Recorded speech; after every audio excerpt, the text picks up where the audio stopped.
আমি টুম্পা অটোওয়ালি পৌঁছে দেবই কাইন্ডলি।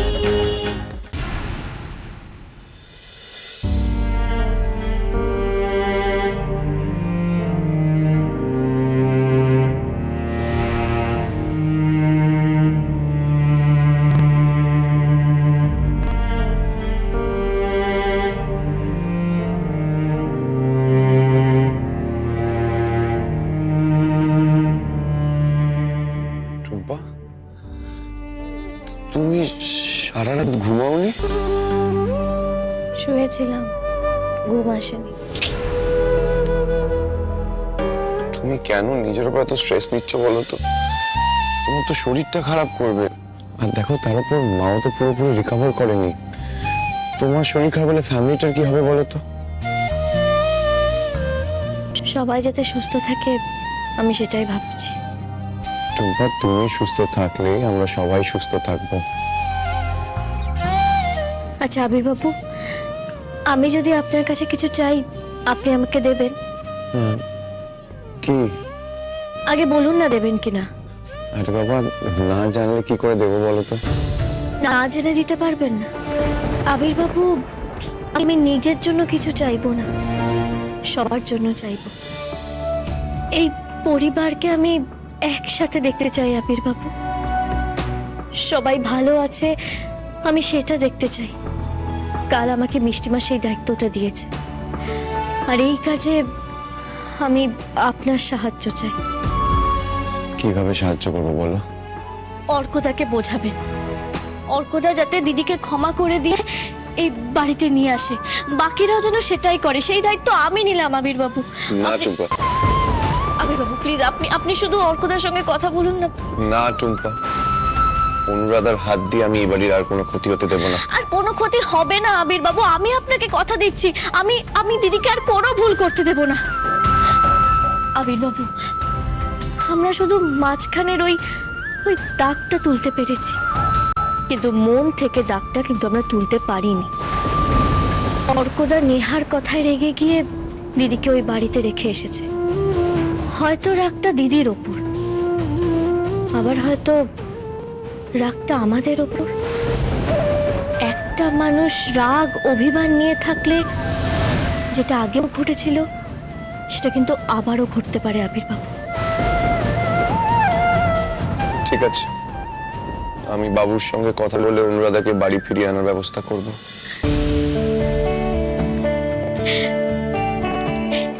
এবার মনে হচ্ছে আমি একটু ঘুমাবো।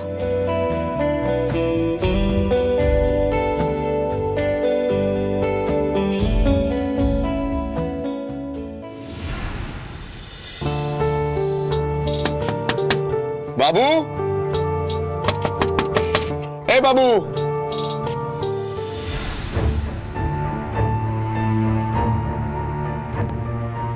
বাবু,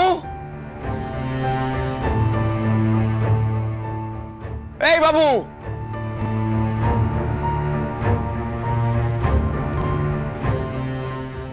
এত সকালে বাবু গেল কোথায়?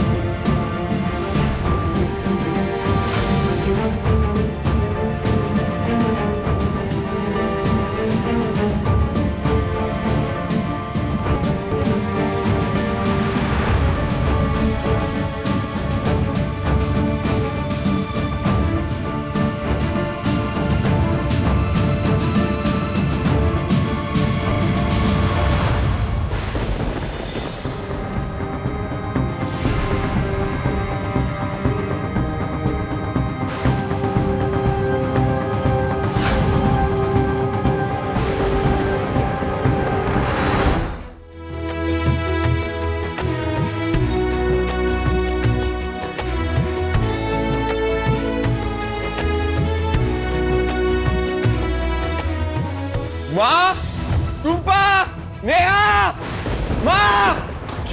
আবির কি হয়েছে? কি হয়েছে আবির?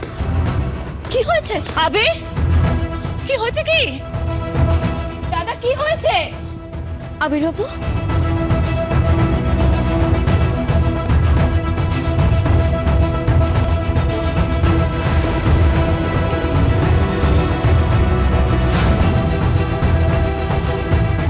হয়েছে টুম্পা? আরে চুপ করে আছো কেন? কি লেখা আছে কাগজে? মিষ্টিমা অজ্ঞতা বাড়ি ছেড়ে চলে গেছে মিষ্টিমা।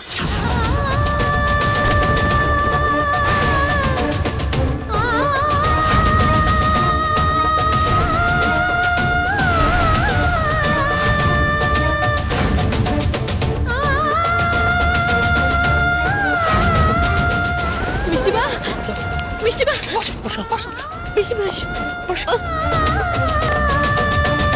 মিষ্টিমা মিষ্টিমা। ভগবান যা করে ভালোর জন্যই করে, অন্তত আমার। এবার এটা নিয়ে বাড়ি গরম করতে হবে।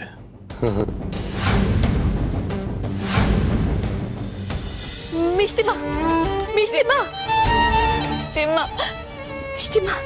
টুম্পা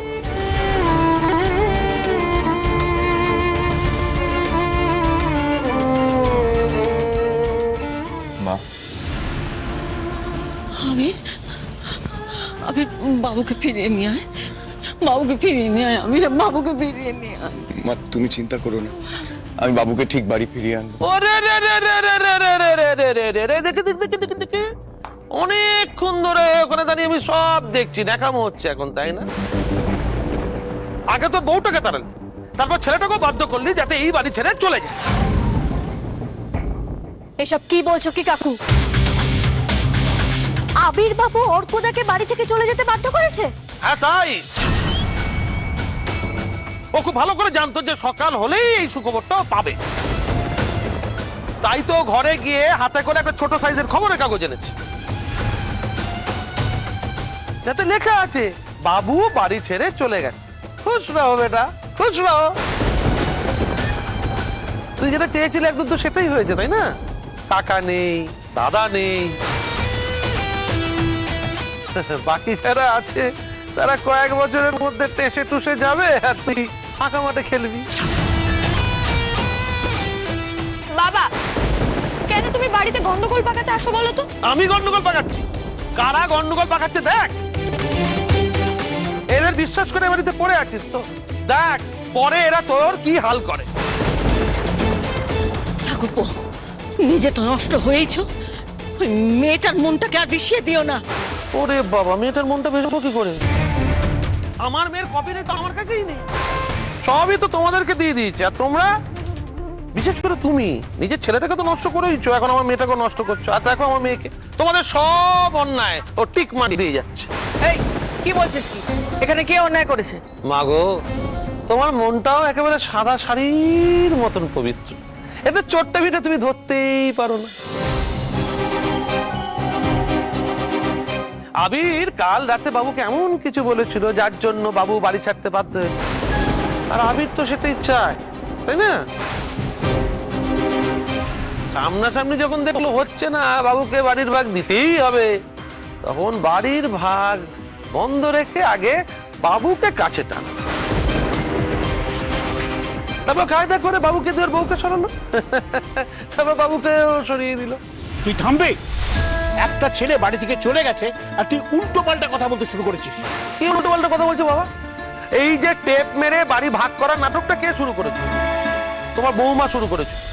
জিজ্ঞেস করো তোমার বৌমাকে, জিজ্ঞেস করো, উনি কি কিছুই জানেন না? সব জানেন উনি, উনি সব জানেন। উনি হচ্ছেন গভীর জলের ফিশ। উনি সব সময় চেয়েছেন সব কিছু ছোট ছেলে পাক, আর বড় ছেলে ভাড়ামে যাক।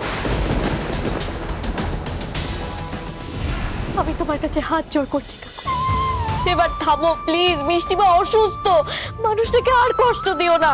যে সবাইকে কষ্ট দেয় তার এরকম কষ্ট পাওয়াই উচিত। আর এই মহিলার জন্য আমার দাদাকে চলে যেতে হচ্ছে।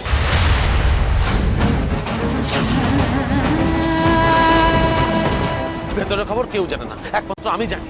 দিনের পর দিন দাদাকে বৌদি কিভাবে কষ্ট দিয়েছে, দাদা আমার কাছে এসে কেঁদে কেঁদে বলতো সেই কথা।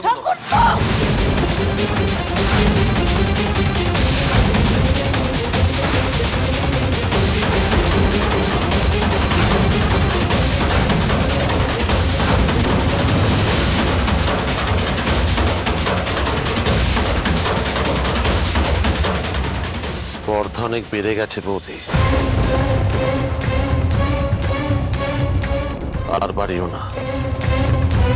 তোমার স্পর্ধার অ্যাকাউন্ট ফ্রিজ হয়ে গেছে।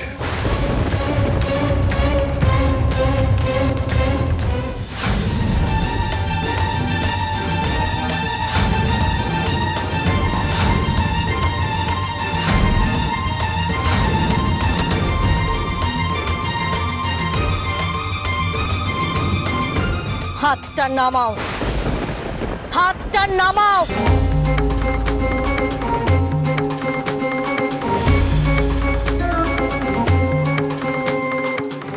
আমার অ্যাকাউন্ট সবে শুরু হয়েছে, ফ্রিজ হতে অনেক দেরি।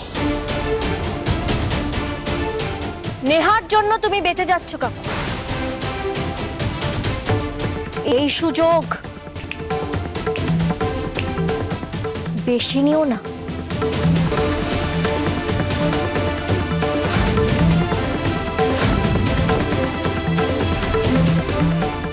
নিজেদের মধ্যে ঝগড়াঝাটি না করে আগে বাবুকে খুঁজে আনার ব্যবস্থা কর। আমি এক্ষুনি থানায় গিয়ে মিসিং ডায়েরি করছি। নেহা, চলো আমার সঙ্গে।